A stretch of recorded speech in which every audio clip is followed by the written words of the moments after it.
नमस्कार साथियों, स्वागत है आपके अपने YouTube channel net JRF aspirant पे। तो आज हम इस वीडियो में नेक्स्ट पार्ट पीडीई के कंप्लीट करेंगे। इसमें हम आज किगाली एग्रीमेंट को समझेंगे। किगाली एग्रीमेंट क्या होता है, मतलब किगाली समझौता। तो ये कब हुआ था? किगाली समझौता 2016 में हुआ था। ये ईयर इंपॉर्टेंट है, आप लोग ध्यान रखिएगा। 2016 में ये समझौता हुआ था। तो यहाँ पे लिखते हैं अक्टूबर 2016 में क्या हुआ था कि रवांडा की राजधानी किगाली में हुआ था। रवांडा की राजधानी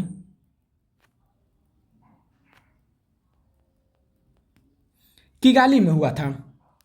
किगाली में हुआ।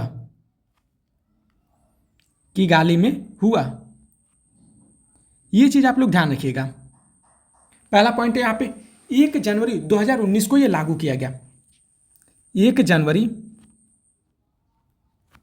2019 को ये लागू किया गया। लागू यानी फोर्स किया गया। ये आपका सेकंड पॉइंट। अब तीसरा पॉइंट इसमें क्या कह रहा है कि किगाली जो समझौता है वो मॉन्ट्रियल प्रोटोकॉल में जो 9 संशोधन हुए थे, 8वां संशोधन क्या था? किगाली समझौता से रिलेटेड था। तो ध्यान रखिए, किगाली समझौता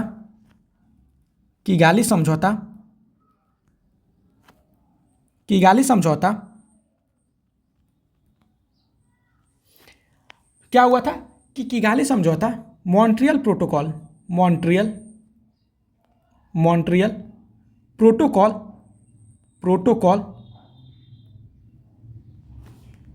का एक संशोधन है। ये कौन सा संशोधन है? 8वां संशोधन है। तो कौन सा? 8वां संशोधन। ये ध्यान रखिएगा आप लोग। अब एक चीज ध्यान रखिए, पृथ्वी के वायुमंडल में ओडीएस को समाप्त करने के लिए संधि बनाए गए थे। किगाली समझौता क्यों बनाया गया था हम आपको बताएं। बिना मन की गाली, मतलब जो ओजोन से रिलेट करता है, वियना कन्वेंशन। बिना मन मॉन्ट्रियल प्रोटोकॉल, ये भी ओजोन से रिलेट करता है। किगाली मतलब गाली, बिना मन की गाली। तो वियना कन्वेंशन, मॉन्ट्रियल प्रोटोकॉल और किगाली, ये तीनों जो समझौता हुआ है, ठीक, ये तीनों ओजोन से रिलेट करते हैं, मतलब ओजोन से संबंधित है। तो ओजोन को कम करना, तो पृथ्वी के वायुमंडल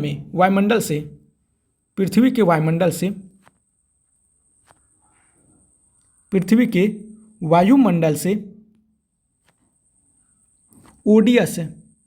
ओडीएस यानी ओजोन क्षयकारी पदार्थ, इसको हिंदी में कहते हैं ओजोन क्षयकारी पदार्थ। ये ध्यान रखना, ओजोन क्षयकारी पदार्थ को समाप्त करने की एक संधि बनाई गई। क्षयकारी पदार्थ को समाप्त करने के लिए एक संधि बनी। को समाप्त करने के लिए एक संधि हुआ। ये चीज ध्यान रखिएगा आप लोग। अब ये ध्यान रखना, यहाँ पे ओडीएस को कितना परसेंट, तो 100% खत्म करने की बात की गई। तो ओडीएस को जो खत्म करने की बात की गई 100% यानी 100% ओडीएस यानी ओजोन क्षयकारी पदार्थ को खत्म करने की बात की गई। ये चीज ध्यान रखिएगा, 100% मतलब 100% है। अब एक चीज ध्यान रखिए, यहाँ पे हस्ताक्षर करने वाले देशों से, जो भी मतलब किगाली समझौता का समझौते पर हस्ताक्षर किया, तो हस्ताक्षर करने वाले देशों से क्या किया गया? 2045 तक HFC के निर्माण व उपयोग को क्या करना? 80 से 85% तक कम करने की उम्मीद करना है। यहाँ पे लिख देते हैं, जो भी सिग्नेचर किया, हस्ताक्षर करने वाले देशों से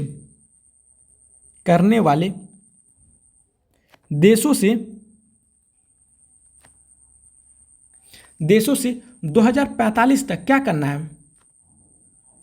2045 तक HFC मतलब हाइड्रोफ्लोरोकार्बन को क्या करना है? यहाँ पे लिख देते हैं हाइड्रोफ्लोरोकार्बन तो क्या करना है कि निर्माण व उपयोग को, या आप निर्माण कर रहे हैं मतलब HFC का, या उपयोग कर रहे हैं, या उपयोग उसको क्या करना है? 80 से 85% तक कम करना है। उपयोग को 80 से 85% कम करना है, कम करना, ये चीज़ ध्यान रखिएगा आप लोग। अब एक चीज़ ध्यान रखिए, वर्ष 2100 तक ग्लोबल वार्मिंग जो है वो 0.5 डिग्री सेल्सियस तक अंकुश लगाएगा। वर्ष 2100 तक, वर्ष 2100 तक ग्लोबल वार्मिंग 0.5 डिग्री सेल्सियस, ठीक, या डिग्री सेल्सियस पर अंकुश लगाने की बात की गई, पर अंकुश लगाएगा। ये इंपॉर्टेंट है, 0.5 डिग्री सेल्सियस, ये ध्यान रखिएगा। अब एक चीज ध्यान रखिए कि यहाँ पे जो उद्देश्य है इसका, HFC के निर्माण और मतलब खपत को क्या करना है, चरणबद्ध है, मतलब स्टेप वाइज कम करना है। यहाँ पे लिखते हैं HFC की निर्माण व खपत को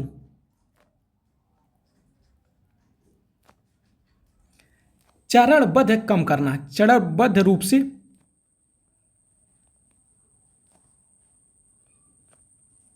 कम करना है, ये चीज ध्यान रखिएगा आप लोग। अब यहाँ पे ध्यान रखिएगा, यहाँ पे प्रिंसिपल मतलब जो सिद्धांत है वो सबके लिए कॉमन है कि HFC को खत्म करना है, लेकिन जिम्मेदारी सबको अलग अलग दी गई है, ठीक, ये ध्यान रखिएगा। मतलब एक होता है ना, एक क्लास में जैसे पढ़ना सबको है, लेकिन जिम्मेदारी सबको मतलब उसके क्षमता के अनुसार दिया गया, ये चीज ध्यान रखिएगा। अब आते हैं यहाँ पे कैसे खत्म करना, यहाँ पे लिख देते हैं प्रिंसिपल कॉमन है, मतलब सिद्धांत सबके लिए समान है कि HFC को खत्म करना है, लेकिन जो भी देश है उनकी जिम्मेदारी अलग अलग है, लेकिन जिम्मेदारी अलग अलग, ये चीज ध्यान रखिएगा आप लोग। अब यहाँ पे विकसित और विकासशील देश के संदर्भ में देखेंगे, विकसित और विकासशील देश के संदर्भ में, विकसित व विकासशील देश के संदर्भ में देखेंगे, ये ध्यान रखिएगा। अब यहां पे हम आपको बताते हैं, यहां पे ध्यान रखें, 3 समूहों में देश को वर्गीकृत किया गया, 3 समूहों में देश को क्या किया गया, बांट दिया गया, 3 समूह में वर्गीकृत किया गया, वर्गीकृत। अब ध्यान रखना, HFC को कम करने के लिए, HFC को कम यानी खत्म करने के लिए, ये ध्यान रखिएगा। तो यहाँ पे ध्यान रखिएगा, जो पहला आपका ग्रुप है, ग्रुप 1 मतलब समूह 1, ग्रुप 1, इसमें डेवलप्ड कंट्री को रखा गया है, डेवलप्ड कंट्री को मतलब विकसित देश को, यहाँ पे लिख देते हैं विकसित देश को, विकसित देश को रखा गया है। उदाहरण के तौर पे आपका UK, US, Europe, UK, US, Europe, ये ध्यान रखिएगा। अब ग्रुप 2 में किसको रखा गया, डेवलपिंग कंट्री को, यानी विकासशील देश को, विकासशील देश को। इसमें किसको किसको रखा गया, चाइना और ब्राजील को, चाइना, ब्राजील, ये ध्यान रखिए। अब ग्रुप 3 में किसको रखा गया, ग्रुप 3 में, तो ग्रुप 3 में डेवलपिंग कंट्री, जो अंडर डेवलपिंग कंट्री है, under developing country, under developing, जिसे अंडर मतलब ये सोचा है कि ना डेवलप्ड है ना डेवलपिंग में, मतलब बहुत अभी डेवलप मतलब विकासशील देशों से भी अभी कम है, तो ये ध्यान रखिएगा। तो डेवलपिंग कंट्री इसमें भी आता है, लेकिन अंडर डेवलपिंग कंट्री है, ये ध्यान रखिएगा। तो अंडर डेवलपिंग कंट्री, तो इसमें किसको रखा गया, तो इसमें इंडिया पाकिस्तान जैसे देशों को रखा गया है, इंडिया, पाकिस्तान इत्यादि देशों को रखा गया है, ये ध्यान रखिएगा। अब इसमें ध्यान रखिएगा कि कौन से देश को कब स्टार्ट करना है, मतलब HFC को कब से स्टार्ट करना है ख़त्म करने के लिए। तो ये ध्यान रखिए, जो ग्रुप 1 है उसको स्टार्ट कब से करना है, तो ये स्टार्ट जो होगा ये 2019 से ग्रुप 1 स्टार्ट करेगा। ग्रुप 2 जो है वो 2024 से स्टार्ट करेगा, लेकिन जो ग्रुप 3 है वो 2028 से स्टार्ट करेगा। अब एक चीज़ समझिए आप लोग, अब एक चीज़ ध्यान दो यहाँ पे आप लोग कि अब ध्यान रखो, 2019 से जो ग्रुप 1 है वो 2019 से स्टार्ट करेगा, ठीक। ये 2019 से स्टार्ट की, तो ये लेवल जो 2012 में HFC का था, 2012 में HFC का लेवल जितना था, मान लो ये लेवल था 100%, ठीक। तो ये 2036 तक क्या करेंगे, इसे 100% में से 15% तक कम करेंगे HFC को। तो 15% तक कम करना है, 15% तक कम करना है, ये ध्यान रखना। यहाँ पे तुलना लिख देते हैं। अब एक चीज़ ध्यान रखो, यहाँ पे ध्यान रखो, 2012 में जितना HFC था, HFC मतलब हाइड्रोफ्लोरोकार्बन जितना था, वो 2036 में क्या करना, उसको कम करना है, कितना परसेंट है, मतलब 15% तक, ये ध्यान रखिएगा आप लोग। अब दूसरा क्या कह रहा है, अब दूसरा जो ग्रुप 2 है वो क्या कह रहा है कि ये 2024 से काम स्टार्ट करेंगे और इनको कब कितना किसकी तुलना में ख़त्म करना है, तो लेवल 2021 में, लेवल 2021 में की तुलना में, ठीक, ये 2045 तक 20% तक कम करेंगे, 2045 तक 20% तक कम करेंगे, 20% तक कम करेंगे, ठीक, ये ध्यान रखिएगा आप लोग। अब एक चीज़ ध्यान रखिए यहाँ पे, अब यहाँ पे क्या कह रहा है, जो तीसरा ग्रुप है वो क्या कह रहा है, तो ये लेवल 2024-26 की तुलना में, ठीक, ये 2047 तक क्या करेंगे, 15% तक कम करेंगे, 2047 तक 15% तक कम करेंगे, 15% तक कम करेंगे। अब एक चीज़ आपको समझ आए, शायद ये ना समझ आए हो कि ये क्या है। मान लो कोई एक लड़का है, मतलब एक देश है, ठीक, ये 2019 से काम स्टार्ट कर रहा है। अब ये 2019 से अब किसी चीज़ को कम करने के लिए बोला गया है, तो कितना कम करना है ये तो पता होगा कि उसको 15% तक कम करना है। ये 15% तक कैसे पता करेगा कि ये 15% तक कम करना का होगा, तो ये तुलना बता दिया गया कि 2012 में आपका 100% था, ठीक। अब 2000 आपको 36 तक क्या करना है, आपको क्या करना है, 15% कम करना है। तो अब 2012 में 100% था, तो अब 2036 जब आया तो उसमें से 15%, इसमें से 15% माइनस कर दो, तो आपको 2036 तक कितना हो जाना चाहिए, ये जो HFC जो 100% था वो अब हो जाना चाहिए आपका 85%। ये ध्यान रखिएगा, ये इसी की तुलना कर रहा है। ये चीज़ आपको समझ आ गई होगी। अब आते हैं अपने नेक्स्ट जो भी सबमिट है, अब उस पर पढ़ते हैं। तो ये कौन सा कितना सबमिट था, ये 11वां पॉइंट था। अब एक आते हैं अपने नेक्स्ट सबमिट पे 12वें नंबर पे। एक किनारे से लेवल सारा सबमिट करा देते हैं, मतलब जो भी प्रोटोकॉल सबमिट या कन्वेंशन या एग्रीमेंट हुआ है वो चीज़ करा रहे हैं। तो यहाँ पे 12वें नंबर पे क्या है, हम लोग अर्थ सबमिट पढ़ेंगे। अर्थ सबमिट UNCED, या इसी को क्या कहेंगे, अर्थ सबमिट कहेंगे। अर्थ सबमिट, या इसी को रियो दे जेनेरियो कहते हैं, रियो डी जेनेरियो, ठीक, ब्राजील में, या इसी को रियो सबमिट कहते हैं, रियो सबमिट। ये कब हुआ था, 1992 में हुआ था, ये ध्यान रखिएगा आप लोग। अब एक चीज ध्यान रखो आप लोग, इसे UNCED भी कहते हैं, इसे UNCED कहते हैं, यानी इसका फुल फॉर्म क्या होता है, यूनाइटेड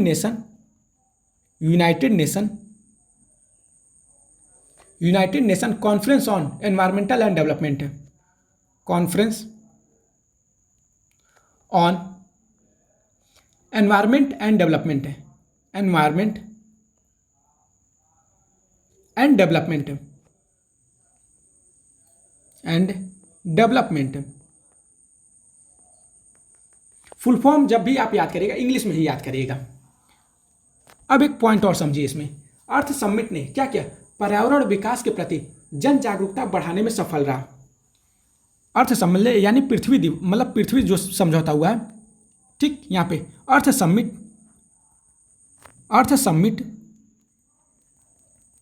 ठीक, अर्थ समिट ने क्या किया है, पर्यावरण व विकास के प्रति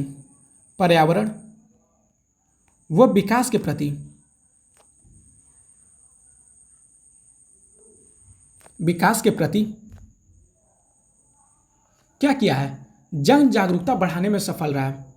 जन जागरूकता बढ़ाने में सफल रहा है,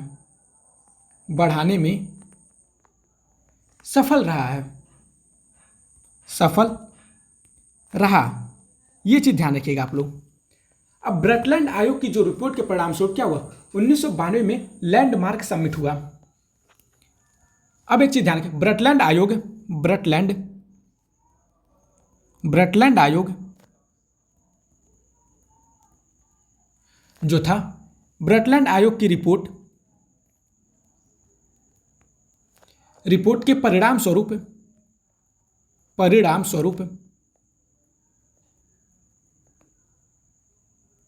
क्या हुआ, 1992 में लैंडमार्क समिट होता है, ये ध्यान रखिएगा आप लोग। अब इसमें एक चीज और पॉइंट देखिएगा, अब एक चीज ध्यान रखो, यहाँ पे ये पढ़ा रहा है आपको कि Rio+10, मतलब पहले Rio+5 होता है, Rio+5 है, मतलब रियो समिट के बाद 5 साल बाद क्या हुआ, तो ये क्या होता है, न्यूयॉर्क में होता है 1997 में, ये कहाँ पे होता है, न्यूयॉर्क में होता है, न्यूयॉर्क। दूसरा क्या होता है, Rio+10,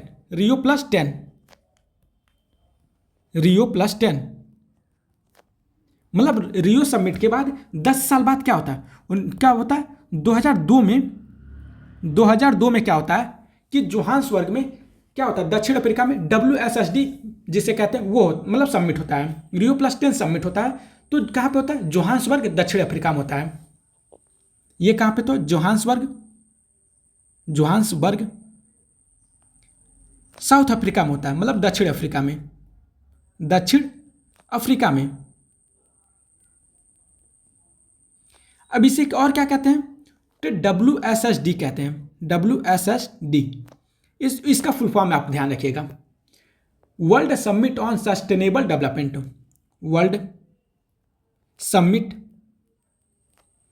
summit on sustainable development,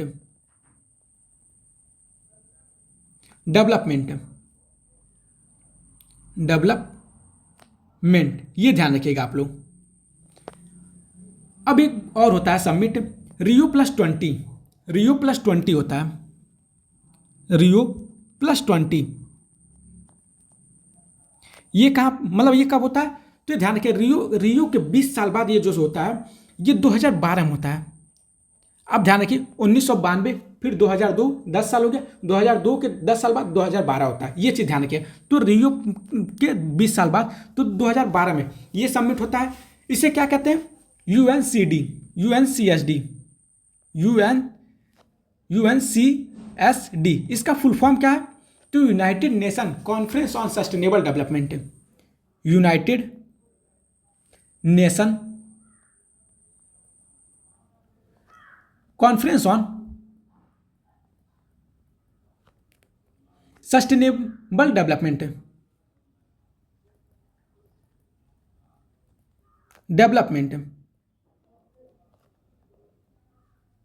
ये ध्यान रखिएगा। इसे ये कहाँ पर होता है, रियो में होता है, ये ध्यान रखिएगा आप लोग। अब शिखर जो सम्मेलन हुआ है, शिखर सम्मेलन के परिणाम स्वरूप क्या हो, 3 गैर बाध्यकारी दस्तावेज हुए। यहाँ पे लिखते हैं, शिखर सम्मेलन के परिणाम स्वरूप, शिखर सम्मेलन के परिणाम स्वरूप, सम्मेलन के परिणाम स्वरूप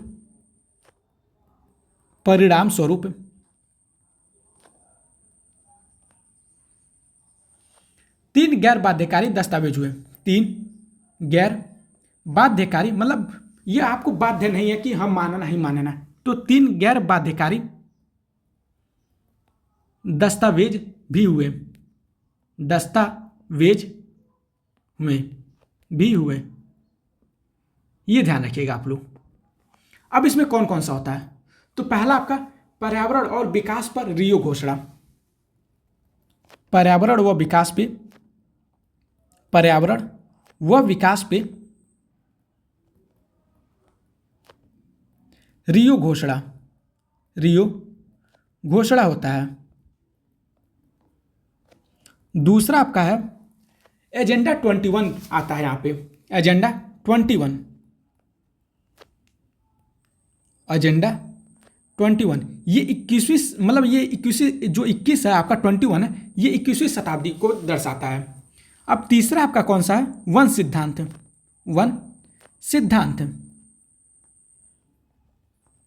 अब एक चीज ध्यान रखिएगा, ये वन सिद्धांत है, इसमें 27 सिद्धांत है जो अलग अलग पैरामीटर पे काम करते हैं, ये ध्यान रखिएगा।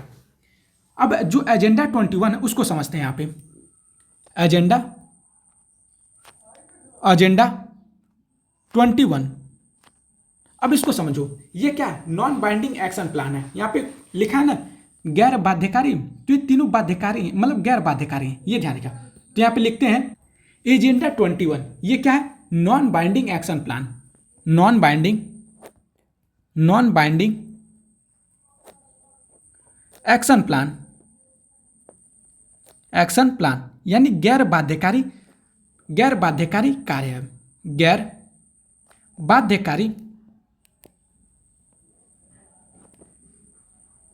कार्य, ये ध्यान रखिएगा आप लोग। अब आगे देखिए, ये जो 21 है ये 21वीं सदी को रिप्रेजेंट कर रहा है, ठीक। पृथ्वी सम्मेलन के परिणाम के स्वरूप आया, पृथ्वी सम्मेलन के परिणाम। इसका उद्देश्य क्या है? वैश्विक सतत विकास प्राप्त करना। इसका उद्देश्य क्या है? इसका उद्देश्य वैश्विक सतत विकास प्राप्त करना, वैश्विक सतत विकास प्राप्त करना।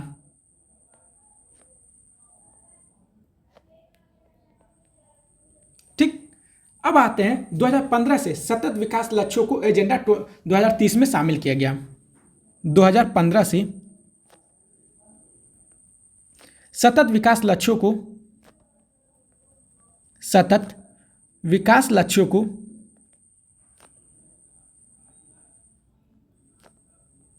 क्या करना है? एजेंडा 2030 में, एजेंडा 2030 में शामिल किया गया, शामिल किया गया। ठीक। अब आते हैं दूसरा जो पॉइंट है, हम landmark summit, landmark summit, landmark summit मतलब एग्रीमेंट, एग्रीमेंट, ये ध्यान रखिएगा आप लोग। शिखर सम्मेलन के महत्वपूर्ण उपलब्धि में से एक है।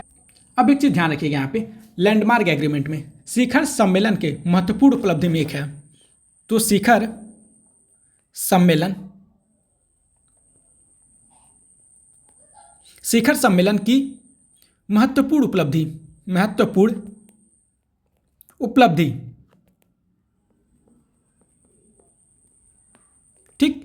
अब एक चीज ध्यान रखें, जलवायु परिवर्तन सम्मेलन पे क्या हुआ कि एक समझौता था जिसके परिणाम स्वरूप क्या है? क्योटो प्रोटोकॉल और पेरिस समझौता हुआ। तो जलवायु परिवर्तन सम्मेलन पर, जलवायु परिवर्तन सम्मेलन पर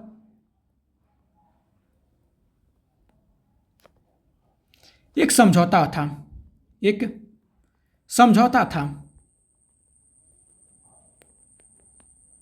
समझौता था जिसके परिणाम स्वरूप, जिसके परिणाम स्वरूप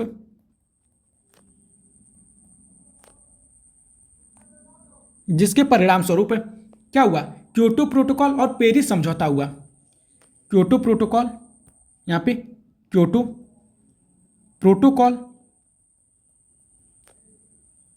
और पेरिस समझौता हुआ, और पेरिस समझौता हुआ। ये जो क्योटो प्रोटोकॉल है और पेरिस समझौता है, इसको नेक्स्ट वीडियो में कवर करेंगे। पेरिस समझौता हुआ, ये दोनों इंपॉर्टेंट है क्योंकि यहाँ से क्वेश्चन बनते हैं।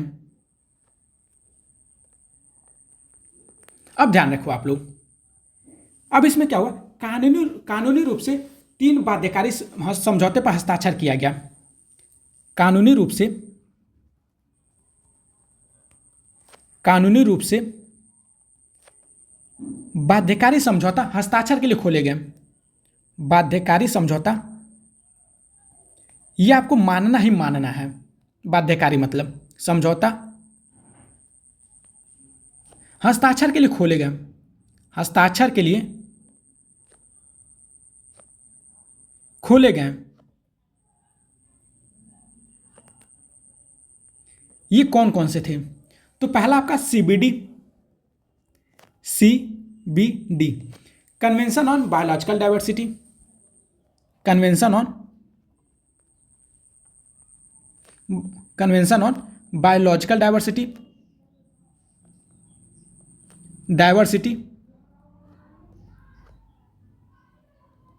पहला आपका। दूसरा आपका कौन सा है? यूएनसीसीडी।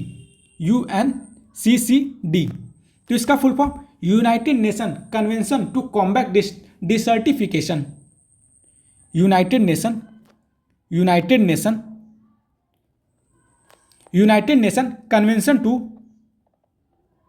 Convention to combat डिसर्टिफिकेशन।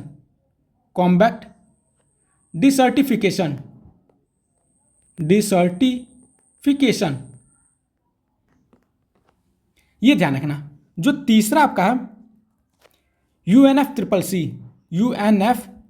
सी, तो ये ध्यान रखो, यूनाइटेड नेशन फ्रेमवर्क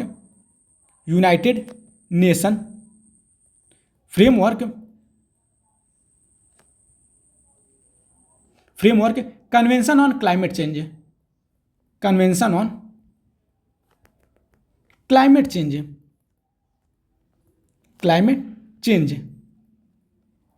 ये आपका यहाँ पे कंप्लीट हो जाता है, अर्थ समिट कंप्लीट हो जाता है। ये चीज़ ध्यान रखिए।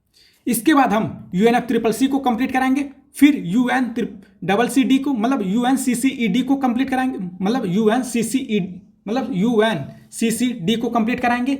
इसके बाद ईपीए को कंप्लीट करेंगे, फिर क्योटो प्रोटोकॉल, फिर उसके बाद आपका पेरिस समझौता, फिर आपका इंटरनेशनल सोलर प्रोग्राम वाला आईएसए में इंटरनेशनल सोलर अलायंस, जिसमें भारत और पेरिस मतलब फ्रांस साथ देते हैं। ये ध्यान रखिएगा। इसके बाद एनवायरमेंटल जो भी पॉल्यूशन है उसके बाद वो कराएंगे, प्राइमरी पॉल्यूटेंट, सेकेंडरी पॉल्यूटेंट, वो कवर करा देंगे। यहाँ पे आपका जैसे पीडी कंप्लीट हो जाएगा। तो बहुत कम वीडियो बचा है, उसके बाद आपका ये, इसके बाद हम आपको पीवाईक्यू सॉल्व करा देंगे। तो अगर आपको ये वीडियो अच्छी लगे तो प्लीज़ वीडियो को लाइक करिएगा, चैनल को जरूर सब्सक्राइब करें, जिससे हमें मोटिवेशन मिले, और अपना कमेंट सेक्शन में जरूर करें। धन्यवाद।